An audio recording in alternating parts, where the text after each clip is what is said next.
আসসালামু আলাইকুম guys, welcome back to my channel.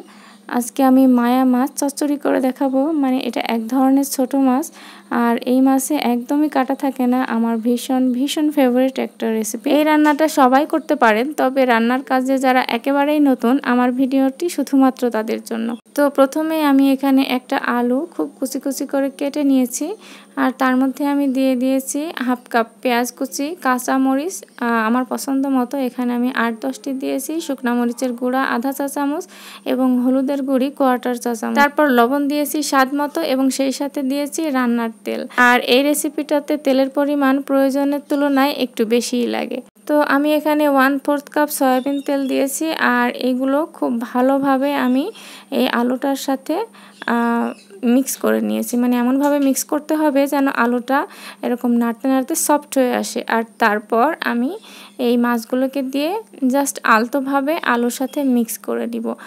আপনারা চাইলে শুধু পেঁয়াজ দিয়েও এই চচ্চড়িটা করতে পারেন, কিন্তু আমার কাছে একটা আলু দিলে খাইতে বেশি ভালো লাগে।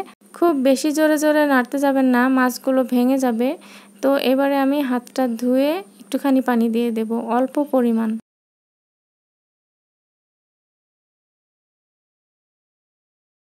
তো আমি প্যানটাকে চুলায় বসিয়ে দিয়েছি। এই পর্যায়ে চুলার হিটটা হাইতে রয়েছে। তো যেহেতু বলক চলে আসছে, এবারে আমি চুলাটা মিডিয়াম লোতে করে দিয়ে ততক্ষণ পর্যন্ত কুক করব যতক্ষণ পর্যন্ত পানিটা শুকিয়ে আসতেছে। নামানোর পূর্বে আমি এখানে কয়েকটা কাঁচামরিচ দিয়ে দিচ্ছি জাস্ট ফর ফ্লেভার, এবং আমি আধা চা চামচ জিরার গুঁড়ি দিয়ে দিলাম।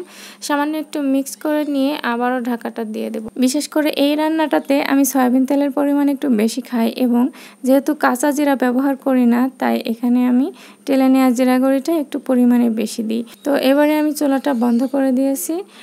হয়ে গেল আমার ছোটো মাছ চচ্চড়ি। আশা করি ভিডিওটি ভালো লেগেছে, আর যদি ভালো লেগে থাকে তাহলে চ্যানেলটি সাবস্ক্রাইব করে সাথেই থাকবেন। আবারও দেখা হবে নতুন কোনো ভিডিওতে। টিল দেন, আল্লাহ হাফেজ।